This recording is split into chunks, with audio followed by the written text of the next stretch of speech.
건강수명 100세를 향하여 슬기로운 건강관리법을 알려주는 방송. 안녕하세요. OBS 생방송 건강콜센터의 저는 장민정입니다.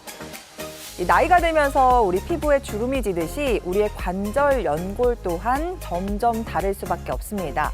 이 퇴행성 관절염은 시간이 지남에 따라 만성 통증과 함께 점점 악화되고요. 자연적으로는 치유가 되지 않습니다. 그렇기 때문에 조기 진단과 꾸준한 관리, 그리고 적절한 치료가 무엇보다도 핵심인데요. 생방송 건강콜센터, 그래서 오늘은 무릎 어깨 관절 질환의 원인과 비수술 치료법에 대해서 알아보는 시간 마련했습니다. 여러분들의 궁금증을 위해서 무료 문의 전화도 열어놓고 있겠습니다. 무릎 안 좋으신 분들, 어깨 안 좋으신 분들 저희 쪽으로 문의 주시면 되겠는데요. 시청자 참여 방법부터 안내해 드리겠습니다.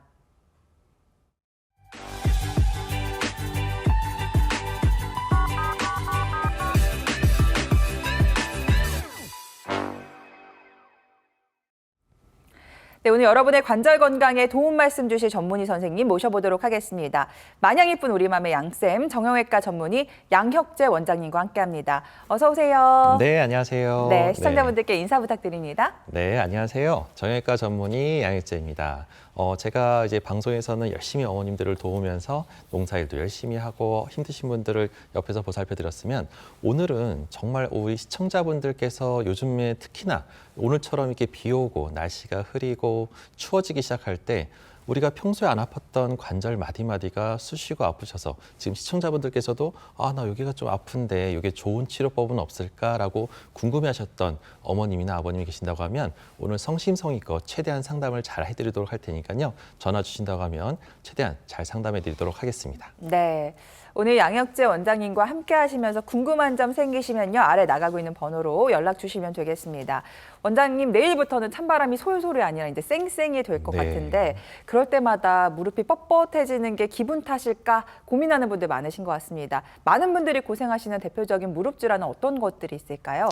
네, 이게 날씨가 추워지면서 평소에 염증을 앓았던, 만성 염증을 앓았던 부위가 갑작스럽게 통증이 악화되는 경우가 정말 많습니다. 네. 이 무릎이라는 관절은 생각보다 복잡한 구조로 되어 있는데요. 간단하게 말씀을 드리면, 무릎 겉에는 관절을 감싸고 있는 인대라는 조직이 있고요. 그 인대라는 조직에 염증이 생기면서 무릎 통증의 한 70~80%의 통증을 유발할 수가 있습니다. 그 밖에도 더 근본적으로 깊이 파고들게 되면은 그 인대 속에는 연골이라는, 무릎을 부드럽게 구부렸다 폈다 하게 해주는 연골과 함께 연골과 연골의 충격을 완충해주는 반월판이라는 조직이 있게 되는데요. 네. 이런 것들이 찢어지거나 손상되면은 아주 극심한 통증을 유발할 수가 있습니다.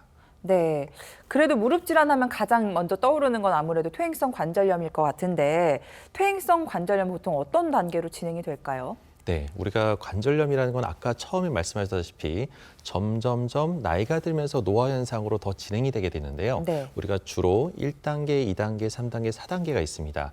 보통 우리가 의원을 가게 되거나 맨 처음 정형외과 병원을 가게 되면 가장 먼저 찍는 것이 엑스레이 소견인데요. 네. 그걸 보고 의사 선생님들은 뭐를 판단하냐면, 우리 관절과 관절, 뼈와 뼈 사이의 간격이 얼마나 줄어들었는지를 보고 단계를 결정하게 됩니다. 그래서 우리가 1기 같은 경우는 비교적 안쪽 바깥쪽에 일정한 간격을 네. 유지하고 있는 괜찮은 정상 관절을 유지하고 있는 반면에, 2기나 3기로 가게 되면 한 관절 간격이 50%, 75% 이상 감소된 소견을 볼 수가 있습니다. 그래서 이러면은 이제 의사 선생님들이 보통 환자분한테 아이고, 이 관절염이 좀 오셨네요. 이제부터 네. 관리하셔야 됩니다라고 얘기를 하면서 보통 연골 주사나 이런 약물 치료 같은 걸 많이 하게 되고요.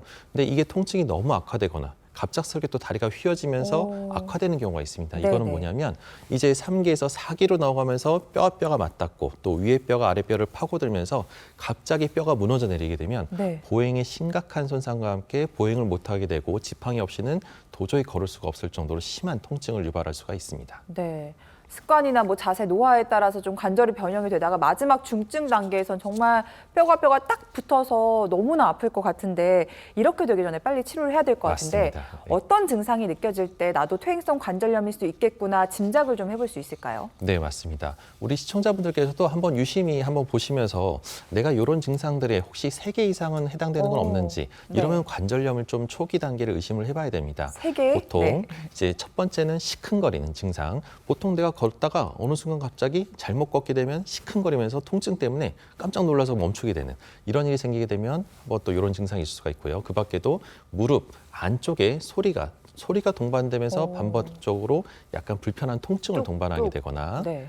뚝뚝 소리는 소리가 날 수가 있습니다. 특히 또 이제 계단을 내려갈 때 통증이 좀 더 악화돼서 계단을 좀 무서워하거나 돌아가려고 하는 성질이 있을 때는 난 무릎이 좀 안 좋은가라는 걸 좀 의심을 해봐야 되고요. 네. 그밖에 또 걸을 때 뭔가 불안정하거나 이 디디고 걷고 힘차게 걸어서 버스를 타려고 막 뛰어가려고 하는데 나도 모르게 힘이 쫙 빠지면서 못 걷고 버스를 놓치는 경우가 있다고 하면은 이럴 때는 뭔가 불안한 느낌, 이 무릎 안에 인대나 여러 염증 때문에 그럴 수가 있기 때문에 이런 것도 또 안 좋은 증상일 수 있습니다. 그밖에도 통증이나 네. 통증이 이제 동반돼서 악화되는 경우, 또 통증이 이 무릎뿐만 아니라 허리랑 골반까지 동반되는 경우, 그밖에도 과도한 O자형 다리로 변형이 되거나 거꾸로 무릎이 모아지면서 X자형 다리로 모아지게 되면 이러한 변형들은 아주 안 좋은 사인이고요. 그 밖에도 무릎 뒤쪽, 오금이라고 하는데요. 그 무릎 뒤쪽에 오금 부위가 상당히 붓고 아프면서 뻐근하다, 다리 종아리가 땡긴다 이런 증상이 있으면은 그거는 무릎에 물찬 증상이라서 안 좋은 사인이라고 할 수 있겠습니다. 네. 지금 아마 많은 분들이 TV 보시면서 손가락 꼽아보고 계실 것 같은데 3개 이상에 해당되신다면 지금 바로 병원에 방문해 보시는 게 좋을 것 같고요. 무릎이 아프다고 해서 병원에 가게 되면 바로 수술하세요 이렇게 하는 게 아니잖아요. 요새는 다양한 치료법들이 있다고 하는데 병원에 빨리 오실수록 좀 부담이 적은 치료로 해결할 수 있는 거죠. 네, 맞습니다. 되도록이면 수술은 안 하는 것이 좋습니다. 웬만하면 칼을 대거나 수술을 안 할수록 더 환자분들 무서워하는 것뿐만 아니라 의사 입장에서도 칼을 안 대고 낫는 방법을 찾는 것이 환자한테 가장 이롭기 때문에 네. 조금이라도 덜 아프고 조금 증상 이상이 있는데 병을 키우지 않고 빨리 오실수록 덜 아픈 치료를 할 수가 있습니다.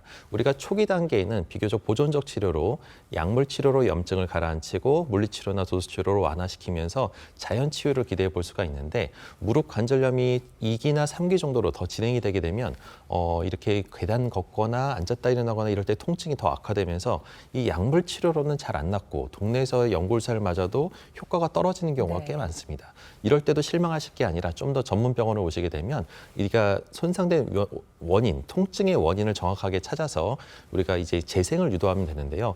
그 재생 치료로는 줄기세포를 이식하는 시술도 있고요. 그 밖에도 주사 치료도 있고, 그 밖에 여러 가지 인대를 강화시키는 여러 가지 재생 주사 같은 것들이 있기 때문에 정확한 원인을 찾고 정확하게 치료를 하게 된다고 하면 정말 의외로 좋은 결과가 있어서 수술까지 안 가게 막을 수가 있습니다.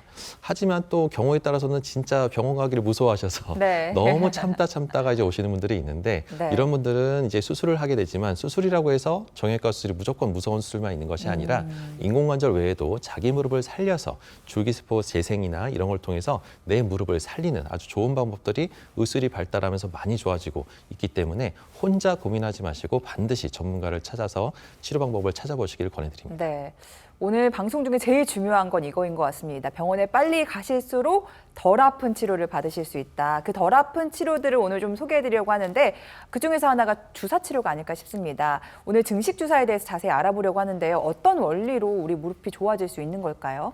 네, 아무래도 아까 맨 처음에 무릎 구조물을 얘기했다시피 무릎에 감싸고 있는 아주 가장 큰 조직이 인대입니다. 네. 근데 그 인대라는 조직이 무릎을 감싸면서 단단하게 보호해주면서 또 힘을 발휘하게 되는데요. 이 무릎 인대가 관절 안에 문제가 생기면서 인대도 부어오르면서 염증을 유발하게 되면 아주 극심한 통증을 유발할 수가 있습니다. 그래서 정밀 검사를 통해서 어느 쪽 인대 또 어느 부위가 문제가 생긴 건지를 정확하게 진단을 하고요. 왜냐하면 진단을 통해서 어느 부위가 이상이 있는지를 알아야 거기에 맞춰서 정확하게 증식 주사를 놓을 수가 있습니다. 우리가 아무데나 많이 놓다고 해서 주사를 많이 맞았다고 해서 효과가 좋은 건 절대 아니고요. 네. 정확하게 제 위치에 들어가줘야 효과를 볼 수가 있습니다. 그래서 약제 주입을 해서 고농도의 염증 반응을 일시적으로 유발할 수가 있고요. 그래서 약간 좀 더 아파하는 경우가 간혹가다 있는데 이거는 오해하지 마시고 하루 이틀만 조금 기다려보면 붓기가 싹 빠지면서 통증도 많이 가라앉고 이런 것들이 이제 반복적으로 재생을 유도하면서 조직에 면역 반응이 생기면서 새로운 조직이 재생되면서 인대가 타이트해지고 단단해지면서 염증도 가라앉고 또 근본적으로 쉽게 재발하지 않는 그런 좋은 치료법 중에 하나라고 할 수 있겠습니다. 네, 아무래도 덜 아픈 치료를 원하시는 분들이 증식주사 치료에 대해서 더 궁금해하실 것 같아서 저희가 꼭 알아두면 좋을 증식주사 치료의 특징들도 한번 짚어주실까요? 네, 아무래도 다들 이제 주사 치료가 가장 중요한 거는 그래도 간단한 우리가 대부분 오시는 환자분들의 마음은 나 지금 시간도 바쁘고 일도 하는데 정신없는데 통증이 너무 아파서 왔으니까 이 통증만 잡아달라라고 하시는 분들이 꽤 있습니다. 네네. 그래서 그날 당일날 통원으로 해서 간단하게 주사 맞고 가셔서 통증을 가라앉히면서 근본적으로 재생을 유도해 볼 수 있는 좋은 치료법이고요. 그 밖에도 흉터가 없습니다. 아주 작은 주사바늘 자국밖에 없기 때문에 흉터가 생기지 않고 절개할 필요도 없고 그만큼 또 통증도 별로 없습니다. 그래서 또 안전성이 이미 검증이 돼서 이게 악화되거나 더 악화된 잘못된 부작용을 유발하거나 이런 경우가 없고요. 근본적으로 인대를 강화시켜서 점점점 좋아지게 만드는 치료지 이게 더 악화시키는 치료가 아니기 때문에 내 병을 더 악화시키고 싶지 않다고 하면 이 관절염을 진행되지 않게 하고 싶다면 네. 이런 증식 치료를 고려해 볼 수가 있습니다. 네, 이렇게 증식주사 특징들까지 짚어봤고요. 많은 분들이 또 얼마나 좋아졌는지 치료 사례도 궁금해하실 것 같습니다. 60대 초반 아버님의 사례가 준비가 돼 있는데요.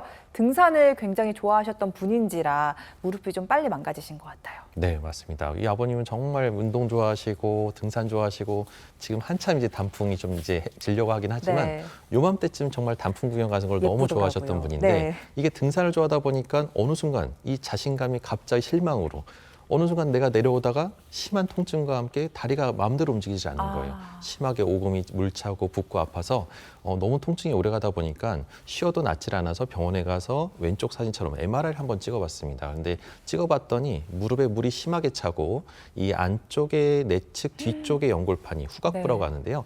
이 연골판이 아주 심하게 찢어져서 그걸로 인해서 심하게 물차고 붓고 아팠던 겁니다. 그래서 이거를 이제 수술을 아니면 다른 방법이 없다라고 하면서 수술을 권을 받았는데 아버님은 수술하면 또 결과가 안 좋으신 분들 얘기를 너무 많이 들어서 네. 이 수술하지 않고 좀 내 거를 좀 살려서 할 수 있는 방법은 없을까라고 네네. 고민하셔서 오셨던 분입니다. 그래서 증식 주사를 5회 정도 시행을 했고요. 반복적으로 재생을 주사를 유도하면서 아버님한테 주의해야 될 사항, 또 무릎에 안 좋은 행동, 그다음에 적절한 운동법이나 재활 치료 이런 것들을 같이 병행해서 같이 고민하면서 치료를 했더니 결과적으로는 오른쪽 MRI 사진처럼 나중에는 결과가 생각보다 너무 좋아서 아버님도 이제 다시 운동도 하시고 몸도 회복돼서 수술하지 않고 잘 나으셨던 좋은 결과를 보였던 분 중에 한 분입니다. 네, 뭘 잘 모르는 저희가 봐도 시술 전 사진보다 무릎이 훨씬 더 좋아지신 모습 확인하실 수가 있었고요. 이렇게 주사 치료 또한 좀 풍부한 경험을 가진 전문 의료진에게 받아 또 결과가 더욱 좋을 수 있다는 점 기억하셨으면 좋겠습니다. 방송 보시는 동안 궁금하신 점 있으시면요, 저희 쪽으로 문의 주시면 되겠는데요. 여러분께 시청자 참여 방법 다시 한번 안내해드리고 여러분들의 문의 전화 받아보겠습니다.